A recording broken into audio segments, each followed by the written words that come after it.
ओम शांति। ओम शांति। आज की तारीख है 22 अगस्त 2021। अव्यक्त महावाक्य, अव्यक्त बाप दादा रिवाइज कोर्स की मुरली, जिसकी ओरिजिनल डेट है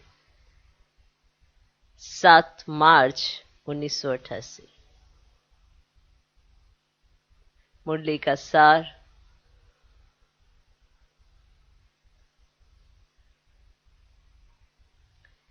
भाग्यवान बच्चों के श्रेष्ठ भाग्य की लिस्ट। भाग्यवान बच्चों के श्रेष्ठ भाग्य की लिस्ट। सबको मालूम है, अपना श्रेष्ठ भाग्य मालूम है, भाग्यवान समझते हो, लिस्ट को जानते हो। कैसा भाग्य, कौन सा भाग्य, किस समय समय का भाग्य है, ये जानते हो। तो मुरली का सार, भाग्यवान बच्चों के श्रेष्ठ भाग्य की लिस्ट। आज भाग्य विधाता बाप दादा अपने भाग्यवान बच्चों को देख रहे हैं। हर एक ब्राह्मण बच्चे का भाग्य दुनिया की साधारण आत्माओं से अति श्रेष्ठ है। हर एक ब्राह्मण बच्चे का भाग्य दुनिया की साधारण आत्माओं में से अति श्रेष्ठ है, क्योंकि हर एक ब्राह्मण आत्मा कोटों में से कोई और कोई में भी कोई है। अपना भाग्य जानते हो, है अति श्रेष्ठ। हर एक ब्राह्मण बच्चे का भाग्य दुनिया की साधारण आत्माओं में से अति श्रेष्ठ है, क्योंकि हर एक ब्राह्मण आत्मा कोटों में से कोई और कोई में भी कोई है। कहां 550 करोड़ आत्माएं और कहां आप ब्राह्मणों का छोटा सा संसार है। कहां 550 करोड़ आत्माएं और कहां आप ब्राह्मणों का छोटा सा संसार है। उन्हों के अंतर में कितने थोड़े हो। इसलिए अज्ञानी अनजान आत्माओं के अंतर में आप सभी ब्राह्मण श्रेष्ठ भाग्यवान हो। इसलिए अज्ञानी अनजान आत्माओं के अंतर में आप सभी ब्राह्मण श्रेष्ठ भाग्यवान हो। बाप दादा देख रहे हैं कि हर एक ब्राह्मण के मस्तक पर भाग्य की रेखा बहुत स्पष्ट तिलक के समान चमक रही है। आपको दिखाई दे रही? बाप दादा देख रहे हैं कि हर एक ब्राह्मण के मस्तक पर भाग्य की रेखा बहुत स्पष्ट तिलक के समान चमक रही है। हद के ज्योतिषी हाथों की रेखा देखते हैं, लेकिन ये दिव्य ईश्वरीय भाग्य की रेखा हर एक के मस्तक पर दिखाई देती है। सुना? हद के जो ज्योतिषी हैं वो हाथों की रेखा देखते हैं, लेकिन ये दिव्य ईश्वरीय भाग्य की रेखा हर एक के मस्तक पर दिखाई देती है। जितना श्रेष्ठ भाग्य, उतना भाग्यवान बच्चों का मस्तक सदा अलौकिक लाइट में चमकता रहता है। सुना? जितना श्रेष्ठ भाग्य, उतना भाग्यवान बच्चों का मस्तक सदा अलौकिक लाइट में चमकता रहता है। भाग्यवान बच्चों की और निशानियां क्या दिखाई देंगी? सदा मुख पर ईश्वरीय रूहानी मुस्कुराहट अनुभव होगी। मस्तक पर लाइट और मुख पर ईश्वरीय रूहानी मुस्कुराहट अनुभव होगी। भाग्यवान के नैन अर्थात दिव्य दृष्टि किसी को भी सदा खुशी की लहर उत्पन्न कराने के निमित्त बनती है। तो मुख पर ईश्वरीय रूहानी मुस्कुराहट, तो सदा मुख पर ईश्वरीय रूहानी मुस्कुराहट अनुभव होगी। भाग्यवान के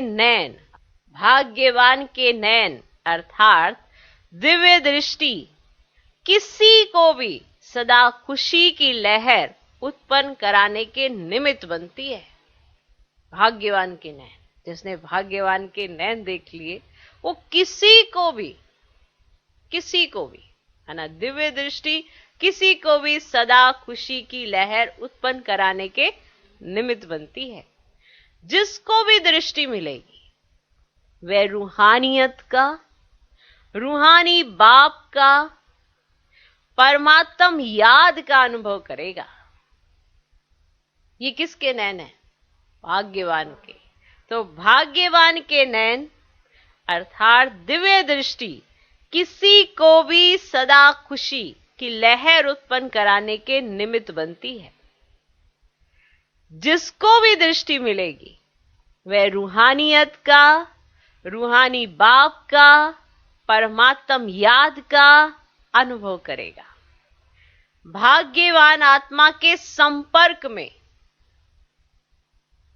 भाग्यवान आत्मा का संपर्क जिसको मिलेगा, माना साथ जिसको मिलेगा, जो भी उनके संपर्क में होंगे, भाग्यवान आत्मा के संपर्क में हर एक आत्मा को हल्कापन, क्या लगेगा? हल्कापन अर्थात लाइट की अनुभूति होगी। अब आप भाग्यवान हो तो आपके मस्तक पर, आपके मुख पर, आपके नैन और आपका संपर्क ये अनुभूति कराएगा। भाग्यवान आत्मा के संपर्क में हर एक आत्मा को हल्कापन अर्थात लाइट की अनुभूति होगी। ब्राह्मण आत्माओं में भी नंबरवार तो अंत तक ही रहेंगे, लेकिन निशानियां नंबरवार सभी भाग्यवान बच्चों की हैं। रहेंगे नंबरवार भाग्यवान, उसमें भी नंबरवार बच्चों में है, पर ब्राह्मण आत्माओं में भी नंबरवार तो अंत तक ही रहेंगे, लेकिन निशानियां नंबरवार सभी भाग्यवान बच्चों की हैं। आगे और भी प्रत्यक्ष होती जाएंगी। क्लियर? मस्तक, मुख, नैन, संपर्क।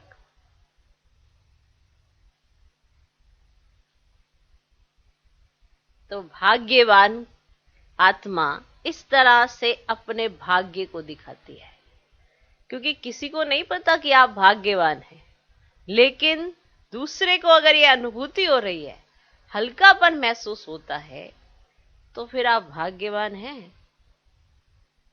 आपका संपर्क किसी को हल्कापन दिखाता है, आपकी दृष्टि रूहानियत का, रूहानी बाप का, परमात्म याद का अनुभव कराती है।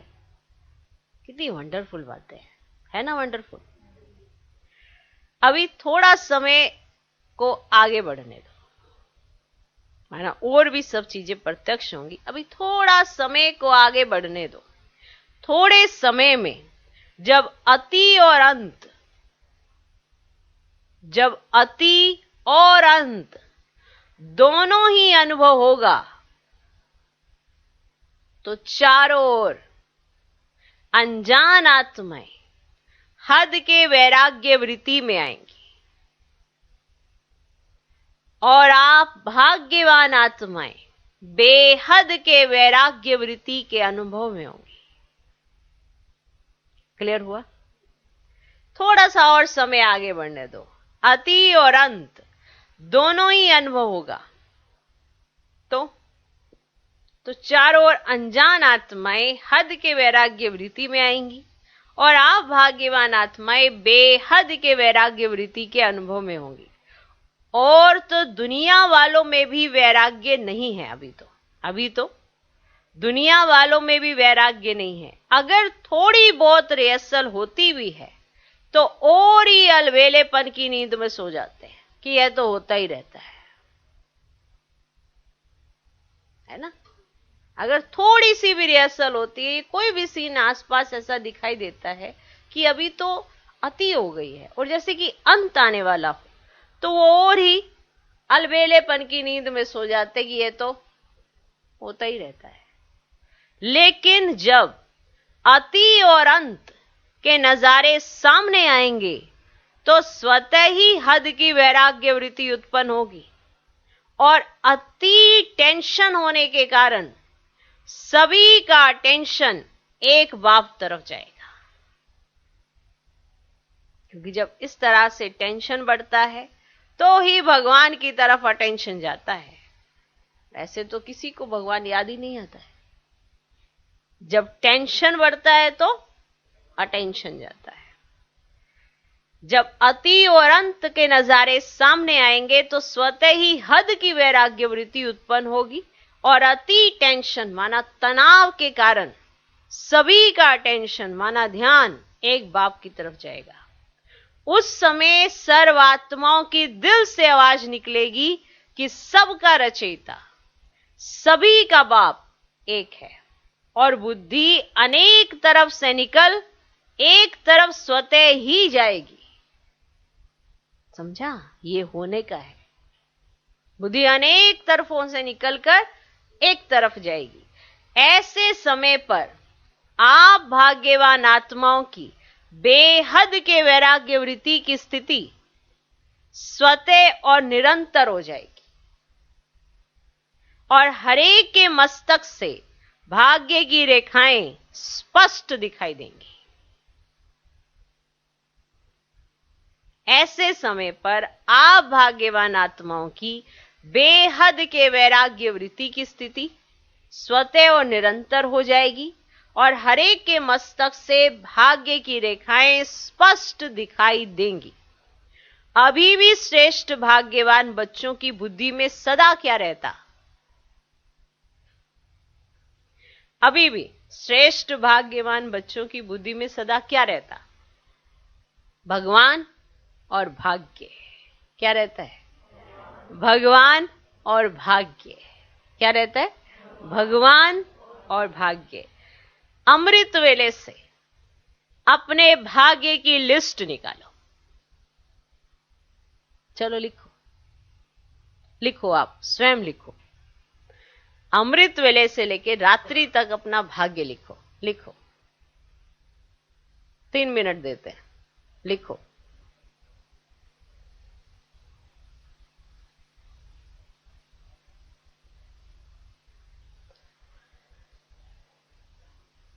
तीन मिनट देते हैं, आप अपना भाग्य लिखो।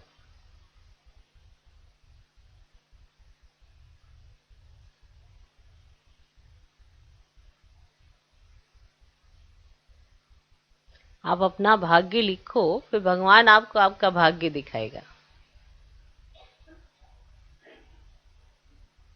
कि आपको आपका भाग्य पता है या नहीं पता है। फिर भगवान आपको आपका भाग्य दिखाएगा।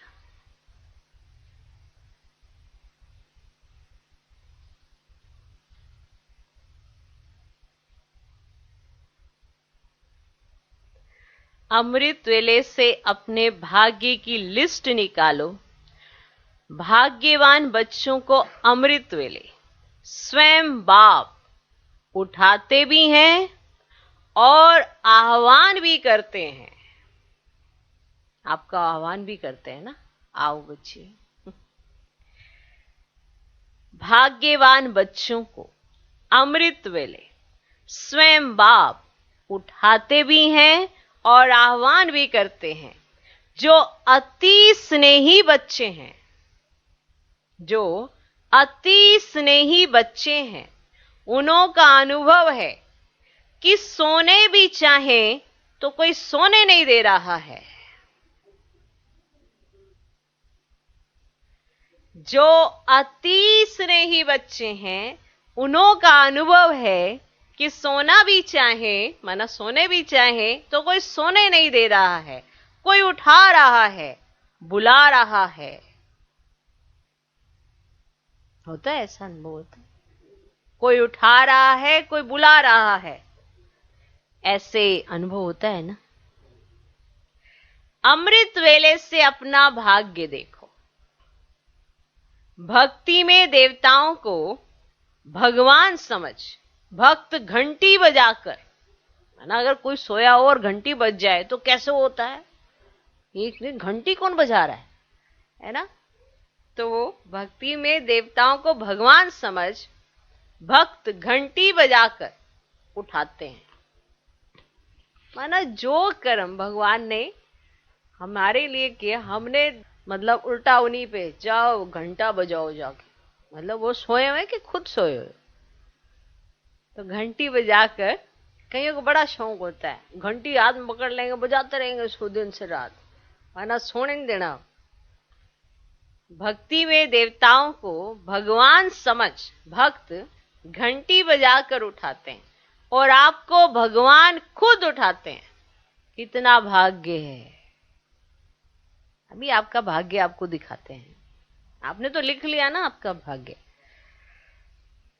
आपको भगवान खुद उठाते हैं, कितना भाग्य है। अमृत वेले से लेकर बाप बच्चों के सेवाधारी बन सेवा करते हैं और फिर आह्वान करते हैं।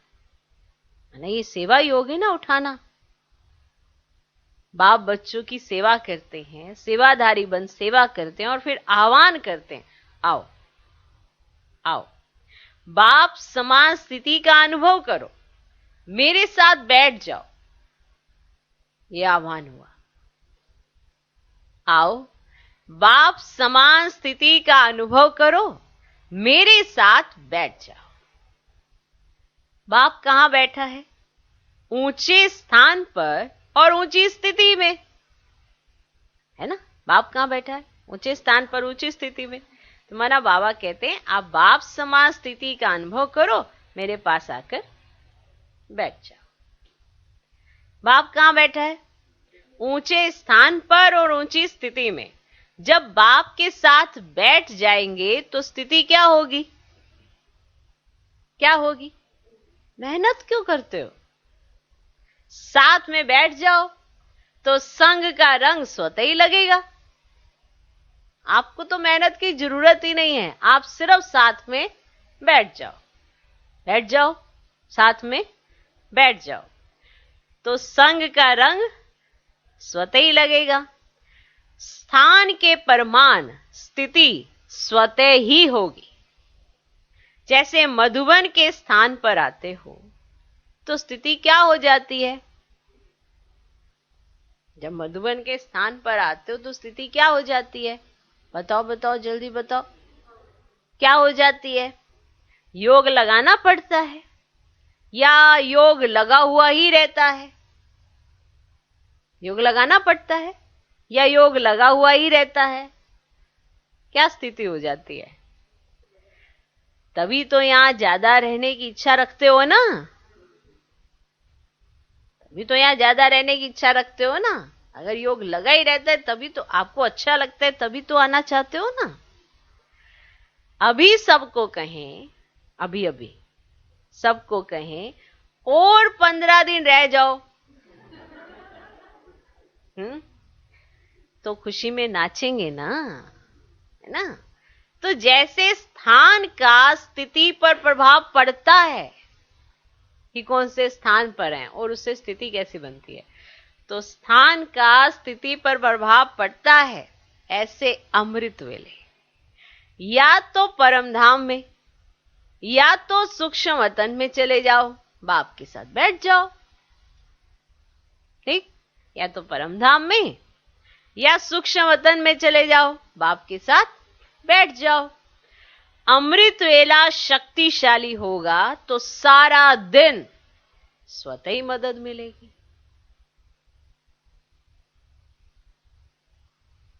अमृत वेला शक्तिशाली होगा तो सारा दिन स्वतः ही मदद मिलेगी।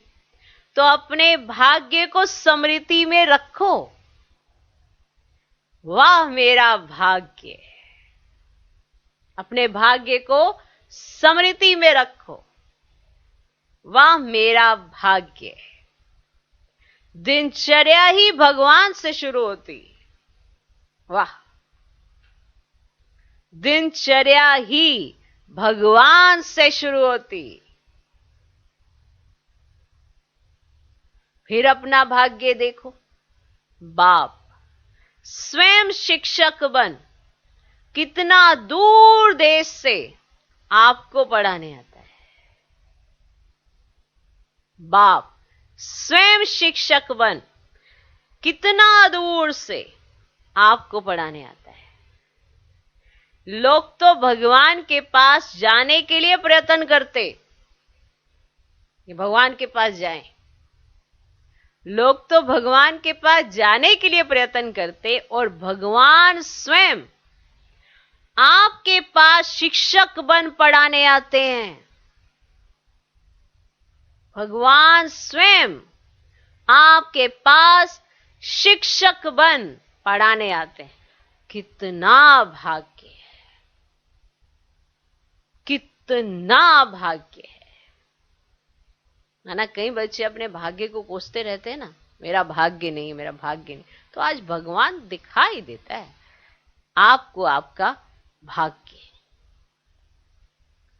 और कितने समय से सेवा की ड्यूटी बजा रहे हैं, कितने समय से। कभी सुस्ती करता है, कभी सुस्ती करता है, कभी बहाना लगाता है, आज सिर में दर्द है, कभी बहाना लगाता है, कभी सुस्ती करता है, आज सिर दर्द है, आज रात्रि को सोए नहीं हैं। कभी किया बाबा ने ऐसा? बताओ, किया कभी ऐसा? माना ये एक आम सी बात है, सारी रात ना सिर दर्द रहा, सारी रात सोए नहीं ना, फिर सुबह उठा ही नहीं गया, इसलिए क्लास में आ ही नहीं पाए, माना पढ़ाई कर नहीं पाए। कभी सुस्ती करता है, कभी बहाना लगाता है, आज सिर दर्द है, आज रात्रि को सोए नहीं है। सुन रहे हो? तो जैसे बाप अथक सेवादारी बन सेवा करते हैं, तो बाप समान बच्चे भी अथक सेवादारी है ना। जैसे बाप अथक सेवाधारी बन सेवा करते हैं, तो बाप समान बच्चे भी अथक सेवाधारी। बाबा ये कर्म करके दिखाते हैं। अपनी दिनचर्या देखो, कितना बड़ा भाग्य है। देखो अपनी दिनचर्या, जरा झांक के देखो अपनी दिनचर्या में, कितना बड़ा भाग्य है। बाप सदा स्नेही सिकिलधे बच्चों को कहते हैं, कोई भी सेवा करते हो, चाहे लौकिक, चाहे अलौकिक, चाहे परिवार में, चाहे सेवा केंद्रों पर, कोई भी कर्म करो, कोई भी ड्यूटी बजाओ, लेकिन सदा ये अनुभव करो कि करावनहार करा रहा है। मुझ निमित्त करनहार द्वारा मैं सेवा करने के लिए निमित्त बना हुआ हूं। करावनहार करा रहा है। माना जिसको ये अनुभूति हो गई, उसको किसी भी कर्म में थकावट नहीं हो सकती। कराने वाला करा रहा है, मैं तो निमित्त मात्र कर रहा हूं। वो करा रहा है तो मैं कर रहा हूं, मैं तो निमित्त हूं। यहां निमित्त भाव बहुत बहुत विशेष है। ये निमित्त इंचार्ज नहीं है, ये निमित्त सब कुछ करते जिम्मेवार बाप को समझकर कार्य करने वाली आत्मा है। बाप सदा स्नेही सिकिलधे बच्चों को कहते हैं, कोई भी सेवा करते हो, कोई भी, चाहे लौकिक की करते, चाहे अलौकिक की करते, चाहे परिवार में करते हो, चाहे सेवा केंद्रों पर करते हो, कोई भी कर्म करो, कोई भी ड्यूटी बजाओ, लेकिन सदा यह अनुभव करो कि करावनहार करा रहा है, मुझ निमित्त करनहार द्वारा। मैं सेवा करने के लिए निमित्त बना हुआ हूं, करावनहार करा रहा है। यहां भी अकेले नहीं हो, माना कोई भी कर्म करते हुए आप अकेले नहीं हो सकते, यहां भी अकेले नहीं हो। करावनहार के रूप में बाप कर्म करने समय भी साथ है। कितनी बड़ी बात है ना, कितना ऊंचा भाग्य है। जो समझते हैं हम तो ये काम करके थक गए, थकावट की बात कहां से है? करावनहार करा रहा है, आप कर रहे हो निमित्त मात्र।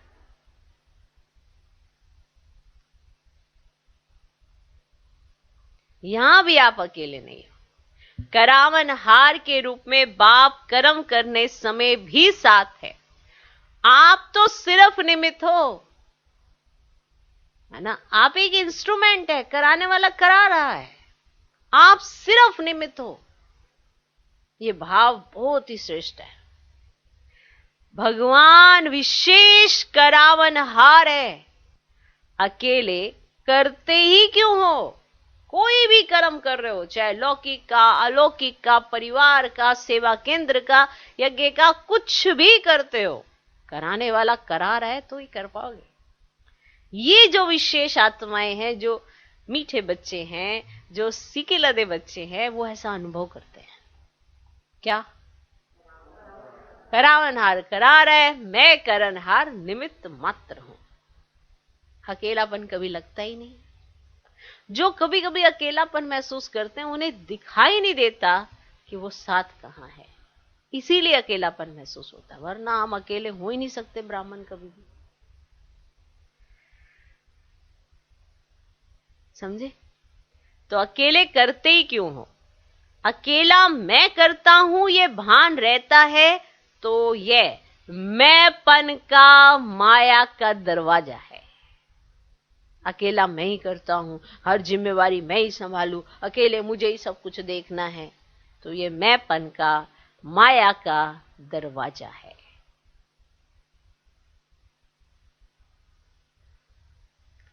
फिर कहते हो, फिर क्या कहते हो?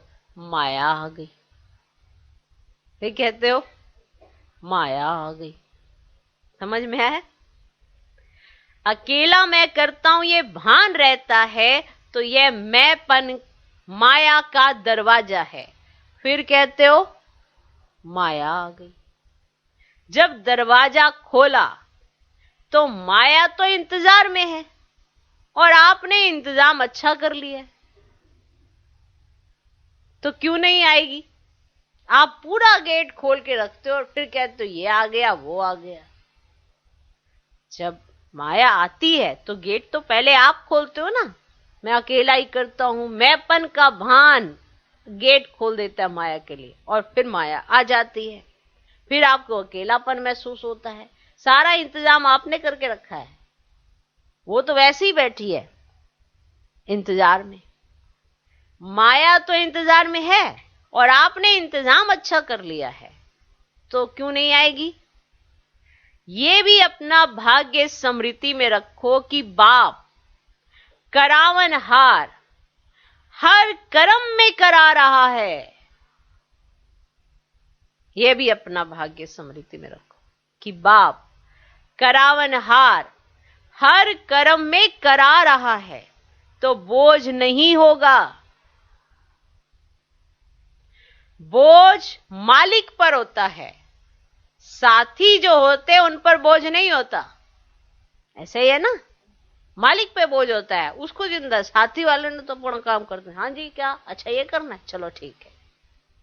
मालिक को बोझ होता है, सही कि नहीं?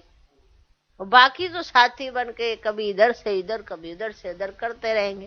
कार्य वो भी कर रहे हैं, बाकी बोझ मालिक को होता है, तो वो उनको होना चाहिए, आप क्यों लेते हो? ये सब धारणा की बातें हैं। जिसने ये सब सोच लिया उसको कभी बोझ लगता ही नहीं है। तो मालिक कौन? बाबा। तो बोझ मालिक पर होता है, साथी जो होते हैं उन पर बोझ नहीं होता। मालिक बन जाते हो तो बोझ आ जाता है। आप समझते मुझे ही सारा कुछ करना है, मैं ही सारा कुछ देखती, मैं ही सारा कुछ करती, सारी इतनी सारी जिम्मेवारी मेरे सर पे है, खुजली होने लगती है सिर के अंदर, भारी हो जाता है सिर, फिर चक्कर चक्कर आने लगते हैं, क्या होएगा, कैसे होएगा, क्या नहीं ऐसे सोच लेते हैं ना, कल को क्या होएगा, कल का सोच के ही डर लगने लगता है। कल का मत सोच, आज का सोच। आज अच्छा तो कल अच्छा होगा ही होगा, ये तो नेचुरल प्रोसेस है ना। पर आज ही बोझ में है तो कल तो वैसे ही बोझ में है। तो मालिक पर बोझ होता है, कितना माना निश्चिंत सोता है। मालिक पर बोझ होता है, अपने पर बोझ ही नहीं, हम तो साथी हैं। मालिक बन जाते हो तो बोझ आ जाता है। मैं बालक हूं और मालिक बाप है। मालिक मुझ बालक से करा रहा है, मालिक बाबा, मैं बालक। जिसने पक्का कर लिया ना अपना ये भाग्य, वो तो नाचता ही रहेगा। मालिक मुझ बालक से करा रहा है। बड़े बन जाते हो तो बड़े दुख आ जाते हैं। बालक बनकर मालिक के डायरेक्शन पर करो, खत्म। जैसा डायरेक्शन मिले करो, बस खत्म, चिंता ही नहीं। बालक बनकर मालिक के डायरेक्शन पर करो। कितना बड़ा भाग्य है ये, है ना। हर कर्म में बाप जिम्मेवार बन हल्का बनाए उड़ा रहे हैं। होता क्या है, जब कोई समस्या आती है तो कहते हो बाबा अभी आप जानो। मैंने जब कोई समस्या आती है, बाबा अभी आप जानो। और जब समस्या समाप्त हो जाती है तो मस्त हो जाते हो। लेकिन ऐसे करो ही क्यों जो समस्या आवे। करावनहार बाप के डायरेक्शन पर मान हर कर्म करते चलो तो कर्म भी श्रेष्ठ, और श्रेष्ठ कर्म का फल सदा खुशी, सदा हल्कापन, फरिश्ता जीवन का अनुभव करते रहेंगे। बस क्लियर हुआ। ये अप्लाई करना पड़ता है, ऐसे नहीं मजा आता। अप्लाई करो, आपको आपका अनुभव स्पष्ट दिखाई देगा कि करावनहार बाप के डायरेक्शन पर मान हर कर्म करते चलो तो कर्म भी श्रेष्ठ, और श्रेष्ठ कर्म का फल सदा खुशी, सदा हल्कापन, फरिश्ता जीवन का अनुभव करते रहेंगे। फरिश्ता कर्म के संबंध में आएगा लेकिन कर्म के बंधन में नहीं बंधेगा। कर्म के संबंध में तो आएगा, माना जो कर्म करने के लिए संबंध में आएगा कि हाँ भाई कर्म से रिलेटेड वो सारे कर्म करेगा, लेकिन कर्म के बंधन में नहीं बंधेगा। और बाप का संबंध करावनहार का जुटा हुआ है, इसीलिए निमित्त भाव में कभी मैंपन का अभिमान नहीं आता है। वाह। बाप का संबंध करावनहार का जुटा हुआ है, इसीलिए निमित्त भाव में कभी मैंपन का अभिमान नहीं आता है। सदा निर्माण बन निर्माण का कार्य करेंगे, माना कुछ बनाएंगे, क्योंकि वो निर्माण है। एक मान है, एक निर्माण है। निर्माण माना जिन्हें मान नहीं चाहिए वही करते हैं निर्माण, माना वही स्थापना के निमित्त बनते हैं, वही कुछ भी बना पाएंगे। तो सदा निर्माण बन निर्माण का कार्य करेंगे तो कितना भाग्य है आपका। दिख रहा है, दिखा दिखा। और फिर अब आपने अपना भाग्य देख लिया। कोई भी कर्म करते हुए देखो, दिनचर्या से अमृत वेले देखा, शिक्षक के रूप में पढ़ाई करते हुए देखा, फिर उसके बाद आप अपना कार्य व्यवहार ये सब कुछ भी करते हो, और फिर ब्रह्मा भोजन खिलाता कौन है? फिर ब्रह्मा भोजन खिलाता कौन है? नाम ही है क्या? ब्रह्मा भोजन, ब्रह्म भोजन नहीं, ब्रह्मा भोजन। तो ब्रह्मा यज्ञ का सदा रक्षक है। तो ब्रह्मा यज्ञ का सदा रक्षक है। हरेक यज्ञ वत्स व ब्रह्मा वत्स के लिए ब्रह्मा बाप द्वारा ब्रह्मा भोजन मिलना ही है ना। हरेक यज्ञ वत्स व ब्रह्मा वत्स के लिए, यज्ञ वत्स व ब्रह्मा वत्स के लिए ब्रह्मा बाप द्वारा ब्रह्मा भोजन मिलना ही है। लोग तो वैसे ही कहते कि हमको भगवान खिला रहा है, लोग तो वैसे ही कहते, मालूम है नहीं भगवान क्या है, लेकिन खिलाता भगवान है। लेकिन ब्राह्मण बच्चों को तो भगवान ही खिलाता है, बाप ही खिलाता है। लेकिन ब्राह्मण बच्चों को तो बाप ही खिलाता है, चाहे लौकिक कमाई भी करके पैसे जमा करते, उसी से भोजन मंगाते भी हो, लेकिन पहले अपनी कमाई भी बाप की भंडारी में डालते हो। वाह वाह वाह वाह वाह वाह, समझे?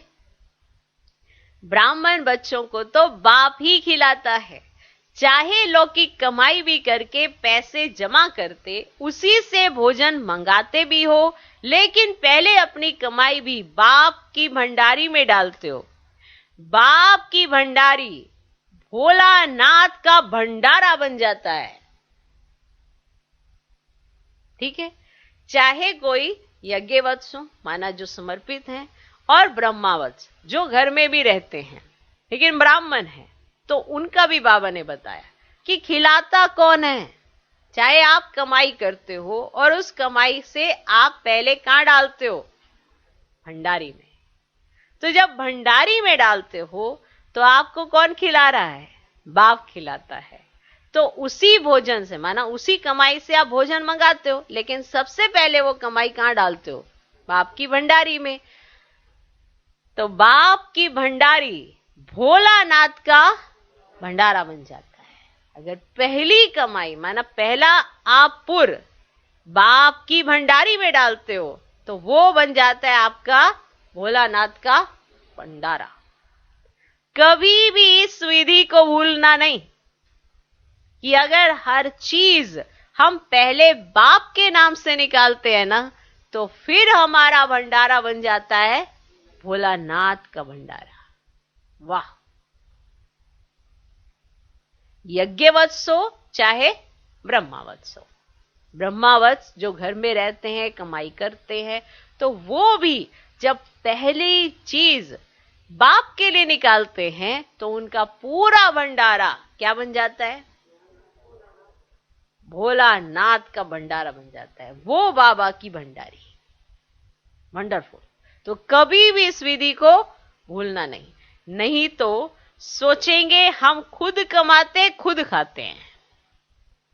वैसे तो ट्रस्टी हो, ट्रस्टी का कुछ नहीं होता है, हम अपनी कमाई से खाते, ये संकल्प भी नहीं उठ सकता। जब ट्रस्टी हैं तो सब बाप के हवाले कर दिया, तेरा हो गया, मेरा नहीं। ट्रस्टी अर्थात तेरा और गृहस्थी अर्थात मेरा। अगर ट्रस्टी समझते हो तो सब कुछ तेरा, और अगर गृहस्थी समझते हो खुद को तो मेरा मेरा करोगे। आप कौन हो? गृहस्थी तो नहीं हो ना। भगवान खिला रहा है, ब्रह्मा भोजन मिल रहा है, ब्राह्मण आत्माओं को यह नशा स्वतः ही रहता है और बाप की गारंटी है 21 जन्म ब्राह्मण आत्मा कभी भूखी नहीं रह सकती। बड़े प्यार से दाल रोटी सब्जी खिलाएंगे, बड़े प्यार से दाल रोटी सब्जी खिलाएंगे। इस जन्म भी दाल रोटी प्यार की खाएंगे, मेहनत की नहीं। इसलिए सदा यह स्मृति रखो कि अमृत वेले से लेकर क्या क्या भाग्य प्राप्त है। सारी दिनचर्या सोचो क्या क्या प्राप्त है आपको, सारी दिनचर्या सोचो अपनी। ठीक, खा लिया, कर्म भी कर रहे हो, बाप उठाते भी हैं, अमृत वेले जगाते भी हैं, पढ़ाते भी हैं, फिर सारे कर्म भी करते हो, खिलाते भी हैं। ठीक, फिर सुलाते भी बाप हैं लोरी दे करके। बाप की गोदी में सो जाओ तो थकावट बीमारी सब भूल जाएगी और आप आराम करेंगे। बाप की गोदी में सो जाओ तो थकावट बीमारी सब भूल जाएगी और आप आराम करेंगे। सिर्फ आह्वान करो, आराम, राम। आपको चाहिए आराम, लेकिन आपने आह्वान करना है क्या?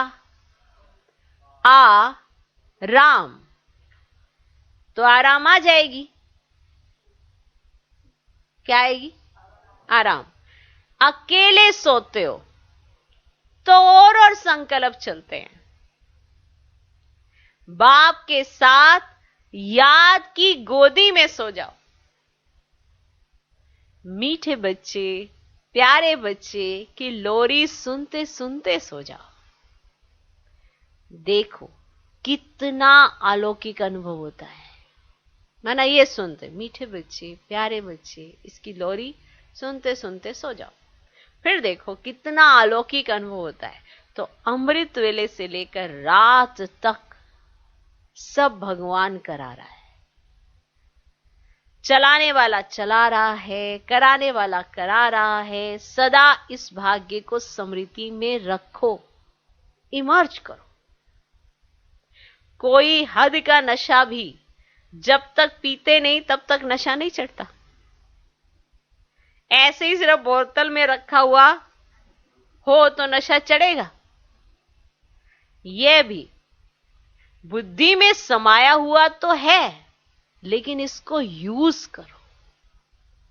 आपको याद तो है कि मेरा भाग्य क्या है, लेकिन आप यूज नहीं करते। यूज करो। स्मृति में लाना अर्थात पीना, इमर्ज करना, इसको कहते हैं स्मृति स्वरूप बनो। ऐसे नहीं कहा है कि बुद्धि में समाया हुआ रखो, स्मृति स्वरूप बनो। कितने भाग्यवान हो, रोज अपने भाग्य को स्मृति में रख समर्थ बनो और उड़ते चलो। समझा क्या करना है? डबल विदेशी हद के नशे के तो अनुभव ही है। अभी ये बेहद का नशा स्मृति में रखो तो सदा भाग्य की श्रेष्ठ लकीर मस्तक पर चमकती रहेगी, स्पष्ट दिखाई देगी। अभी किनों की मर्ज दिखाई देती, किनों की स्पष्ट दिखाई देती है, लेकिन सदा स्मृति में रहेगी तो मस्तक पर चमकती रहेगी, औरों को भी अनुभव कराते रहेंगे। अच्छा,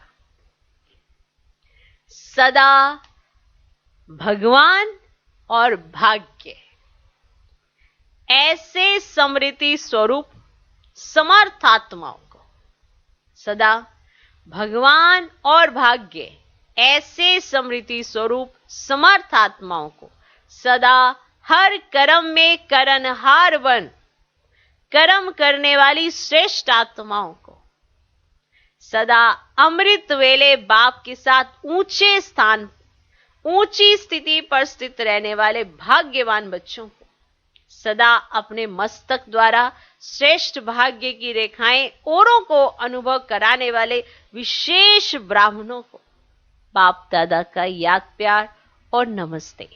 हम रूहानी बच्चों की भी रूहानी बाप दादा को नमस्ते नमस्ते नमस्ते। Good morning good morning good morning. विदाई के समय दादी जान की बम्बई तथा कुरुक्षेत्र सेवा पर जाने की छुट्टी ले रही हैं। तो बंबई जा रहे हैं और कुरुक्षेत्र सेवा पर जाने की दादी जान की छुट्टी ले रही हैं। तो बाबा ने कहा, महारथियों के पांव में सेवा का चक्र तो है ही। जहां जाते हैं वहां सेवा के बिना तो कुछ होता नहीं। चाहे किस कारण से भी जाएं, लेकिन सेवा समाई हुई है। हर कदम में सेवा के सिवाय कुछ है ही नहीं। अगर चलते भी हैं तो चलते हुए भी सेवा है। अगर खाना भी खाते हैं, किसको बुला के खिला देते हैं, स्नेह से स्वीकार करते हैं, तो यह भी सेवा हो गई। उठते बैठते चलते सेवा ही सेवा है। ऐसे सेवाधारी हो। सेवा का चांस मिलना भी भाग्य की निशानी है। सेवा का चांस मिलना भी भाग्य की निशानी है। बड़े चक्रवर्ती बनना है तो सेवा का चक्र भी बड़ा है। बड़े चक्रवर्ती बनना है तो सेवा का चक्र भी बड़ा है। अच्छा, आज का वरदान।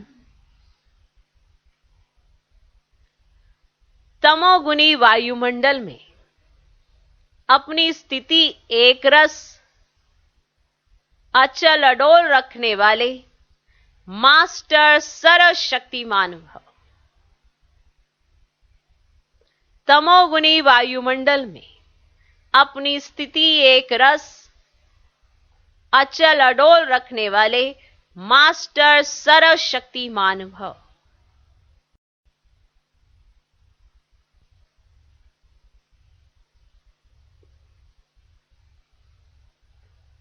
तमोगुनी वायुमंडल में अपनी स्थिति एक रस अचल अडोल रखने वाले मास्टर सर्वशक्तिमान भव। दिन प्रतिदिन परिस्थितियां अति तमोप्रधान बनती हैं। दिन प्रतिदिन वायुमंडल और भी बिगड़ने वाला है। ऐसे वायुमंडल में कमल पुष्प समान न्यारे रहना, अपनी स्थिति सतोप्रधान बनाना, इसके लिए इतनी हिम्मत व शक्ति की आवश्यकता है। जब यह वरदान स्मृति में रहता कि मैं मास्टर सर्वशक्तिमान हूं, तो चाहे प्रकृति द्वारा, चाहे लौकिक संबंध द्वारा, चाहे दैवी परिवार द्वारा कोई भी परीक्षा आ जाए,